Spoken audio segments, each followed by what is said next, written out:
Bienvenue à notre post-it. Est-ce que tu trouves la Bible un livre difficile à comprendre? Alors, si c'est le cas, ou si tu as déjà entendu cette remarque, il faut vraiment écouter ce post-it jusqu'à la fin. Aujourd'hui, on va lire dans l'évangile de Marc, chapitre 4 et le verset 2. Il nous dit comme ça. Il instruisait longuement en paraboles et leur disait dans son enseignement.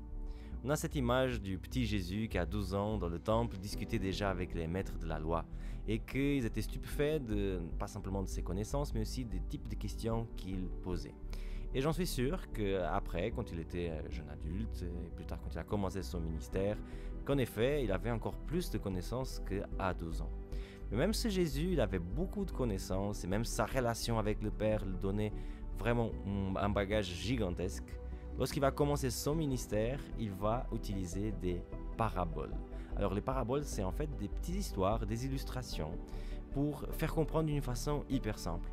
Et moi je trouve ça impressionnant que celui qui a mieux compris le royaume des cieux, il a parlé du royaume des cieux avec des histoires que même un enfant aujourd'hui, ils peuvent les comprendre. Et ce texte, cette façon de faire de Jésus, il m'enseigne en tout cas à moi deux choses. La première chose, c'est que cette histoire, que les choses de la Bible sont difficiles, en fait c'est un mensonge. Tout ce qu'on peut lire dans la Bible, ce n'est pas difficile en soi.